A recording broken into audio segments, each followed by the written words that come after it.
Hallo und herzlich willkommen auf unserem Kanal. Wir sind Anna und Anna und heute werden wir darüber sprechen, wie die BTS in Deutschland wahrgenommen werden. Ja, genau. Eine kurze Vorgeschichte dazu. Also ganz am Anfang möchte ich sagen, dass Anna und ich wirklich gar keine Ahnung haben, was im deutschen TV abgeht oder auf YouTube Deutschland, weil wir das nicht gucken. Also wirklich gar Wirklich nicht. nichts. Wir gucken fast nur koreanische Sendungen, koreanische YouTuber oder eben Ausländer, die in Korea leben. Ja. Und halt auch ganz viel. öftesten. Ja, am meisten vor allen Dingen. Und auch ganz viele so russische Blogger und sowas. Ne? Ja, das stimmt. Aber die wohnen meistens auch in anderen Ländern. Ja, genau. Also das ist halt das, was uns so interessiert. Deshalb, falls wir irgendwelche Fehler gleich machen im Verlaufe des Videos, das liegt einfach daran, dass wir wirklich nicht wissen. kennen. Wir kennen uns nicht aus mit YouTube Deutschland. Sorry. So, kommen wir wieder zurück zum eigentlichen Thema. Am 2. Oktober wurde der Deutsche Comedy-Preis verliehen. In Sat.1 wurde das sogar ausgestrahlt im Fernsehen. Und zum allerersten Mal durften die Zuschauer selbst voten und entscheiden, wer eben diese Preise bekommt. Da gab es verschiedene Kategorien, ich glaube insgesamt 10. Und eine Kategorie davon war beste Comedy-Show. In dieser Kategorie waren 5 verschiedene Shows nominiert. Darunter eben auch Worldwide Wohnzimmer von Dennis und Benjamin Wolter. Und die haben dann letztlich auch gewonnen. Für die wurde abgestimmt. So, die haben gewonnen mit einer Sendung. Errate den Song, heißt die Sendung. Ja. Worldwide Wohnzimmer hat insgesamt 1,2 Millionen Abonnenten auf YouTube, was schon richtig krass ist für deutsche Verhältnisse. Oh ja, sehr. Das auf jeden Fall. Und eben die Sendung, zu dem Zeitpunkt, wo wir die gefunden haben, hatte die schon über 600.000 Views. Das ist für Deutschland auch sehr, sehr viel. Wenn man das vergleicht mit anderen Ländern, ist es schon wirklich eine sehr, sehr krasse Leistung. Worum ging es in der Sendung? Die hatten verschiedene Gäste eingeladen. Darunter Knossi, Unsympathisch TV, Papa Platte und Patti Valpatti. So. Ehrlich gesagt kenne ich niemanden davon. Muss ich auch sagen, dass ich niemanden kenne? Es tut mir sehr, sehr leid. Wir wollen auch gar nicht respektlos rüberkommen oder so, aber wir gucken wirklich nichts, was mit Deutschland zu tun hat. Ja. Ich habe euch aber das einmal rausgeschnitten aus dem Video und das gucken wir uns jetzt einmal zusammen an. Gerne. Das wir haben heute 4 mit Benny, sogar 5 Kandidaten, die wollen aneinander kämpfen. Und ich würde sagen, erstmal kann ich... Sind die Zwillinge? Ja. Ah. Krass, du hast es direkt erkannt. Denn heute spielen wir, was ist denn, mit anderen Gästen. So, mit anderen Gästen. Und keine Show ist gut ohne Gäste. Deswegen sind wir jetzt schlechter als der Gast, der noch nicht genannt wird. Deswegen sind jetzt hier die Gäste. Also die sind süß, muss ich Hast sagen. du gedacht, mein Name ist... Weiter. Bisschen so chaotisch irgendwie, ne? Das ist diese Patti. Ich bin Kevin, 23 und hatte gerade einen doppelten Korn. Jo. Ich hatte gerade einen doppelten Korn. Boah, was ist das hier? Was ist das? Ja, in der Sendung geht es darum, dass Zuschauer sich bestimmte Songs wünschen können und dann müssen eben diese Kandidaten den Song erraten. Die haben dann so einen Buzzer, wo die draufklicken und dann müssen die möglichst schnell sagen, was der Song ist und dann bekommen die halt einen Punkt dafür. Ja. So, im Laufe der Sendung hat sich dann tatsächlich ein Zuschauer von BTS Dynamite gewünscht, was ich schon krass fand, weil das ist total selten, Es ist selten, in Deutschland. dass die das überhaupt lassen. Ne? Genau, und der Song wurde tatsächlich sogar erraten. Und da zeige ich euch jetzt auch noch mal den Ausschnitt zu. Ein Trap kommt. Okay, weiter geht's. Warum tanzt ihr nicht? Ja, du musst drauf hören, was sie sagen. Ich höre nichts. Weißt du, er geht mittendrin einfach sich die Hände desinfizieren. Das fand ich auch schon wieder so. Also ich schätze mal, das ist BTS mit Dynamite. Also ich finde die Zwillinge immer noch am süßsten. Ja, die Moderatoren, ne? Die finde ich auch irgendwie richtig knuffig. Ja, das war die Reaktion. Was fanden wir daran so ein bisschen, ich sage jetzt mal, problematisch? Also wir sind erstmal froh, dass der Song überhaupt erraten wurde. Das ist natürlich schon... Er hat sich auch gefreut, dass er das erraten Ja, hat. genau.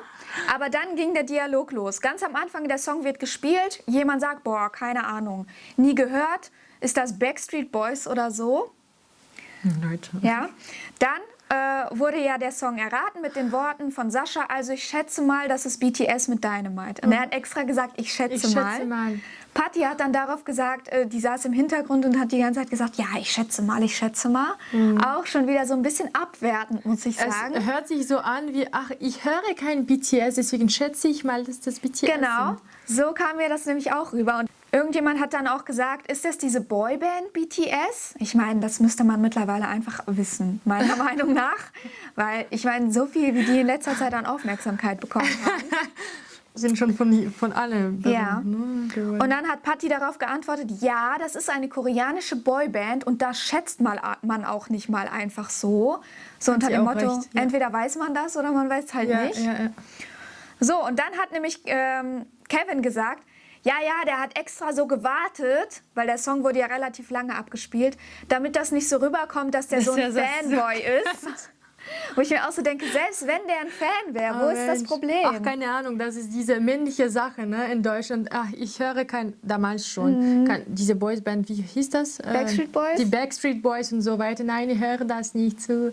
Und ja, kommt wieder, ne? Ich meine, was wäre daran schlimm, wenn du das hörst? Ja, finde ich auch nicht schlimm. Ich meine, es gibt Rap drin. Ja, und dann hat Sascha selbst darauf geantwortet, sowas wie eine Rechtfertigung dafür, dass der den Song kannte. Ja, ich habe mir die Bravo gekauft und habe mir da die Seite rausgerissen, so unter dem Motto. Kennst du die Bravo? Nein, was ist das? Das ist in Deutschland so eine Teenie-Zeitschrift, wo du dann, keine Ahnung, da gibt es so Umfragen, was wird mein Traummann oder... Okay.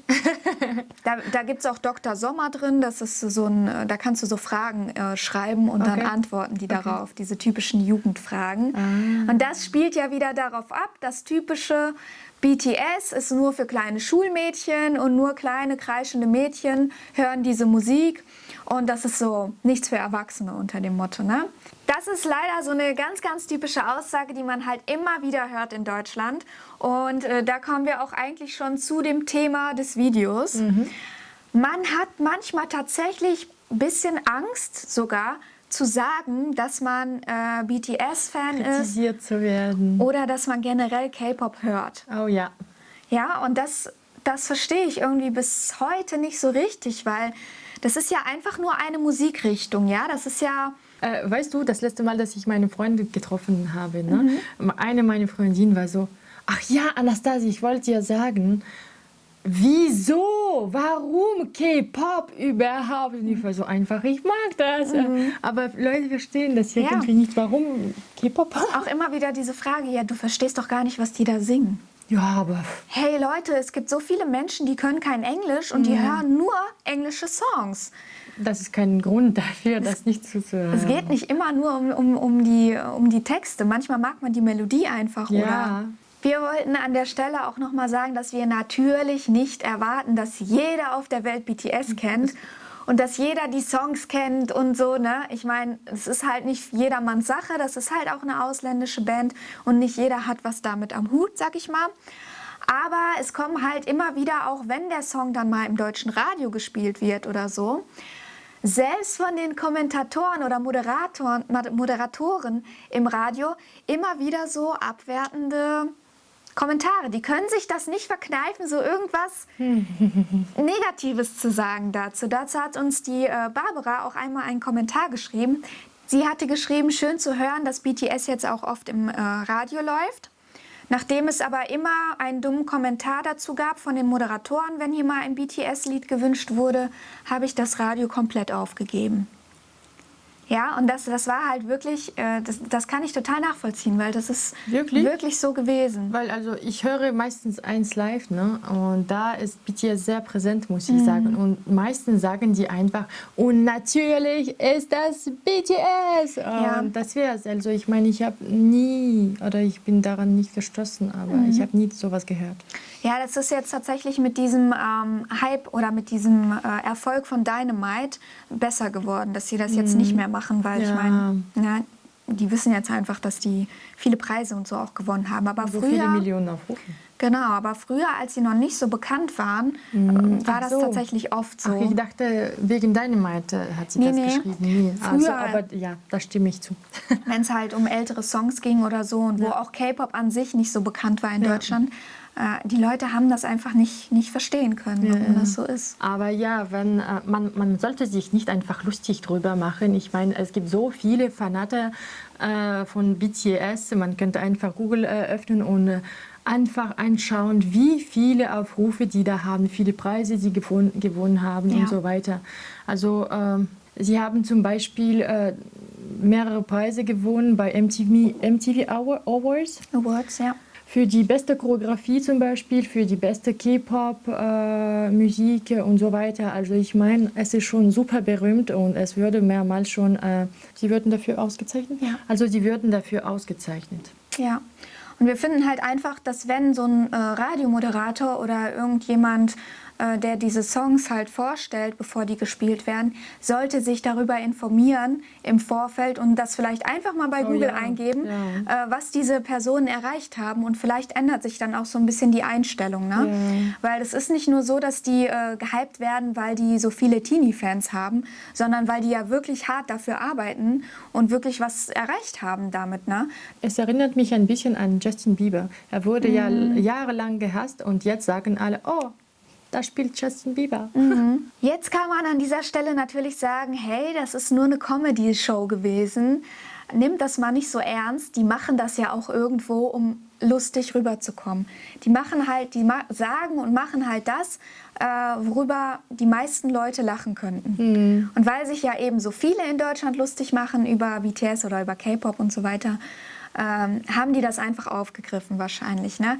Die spielen halt auch mit diesen Klischees so ein bisschen. Es gibt ja für jede Musikrichtung gibt es ja so bestimmte Klischees.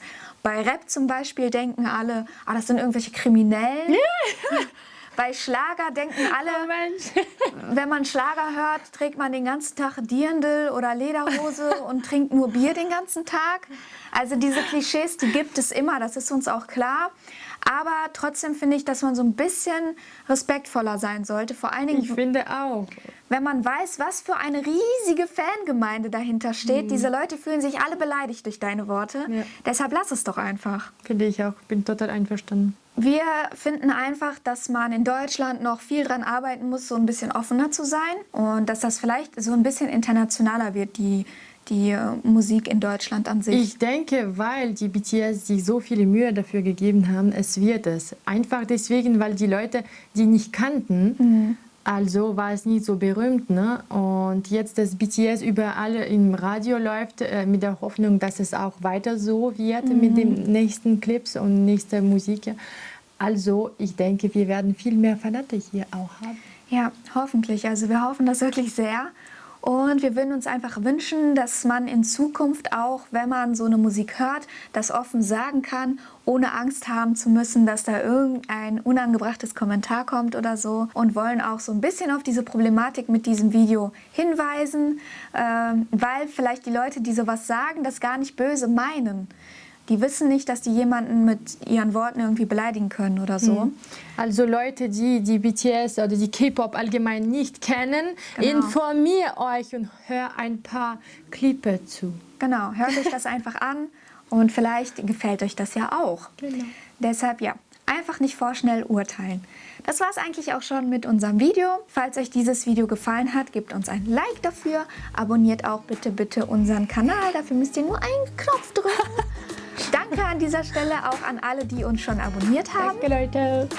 Folgt uns auch auf Instagram, da heißen wir T-Round und wir hoffen wirklich sehr, dass euch das Video gefallen hat. Genau.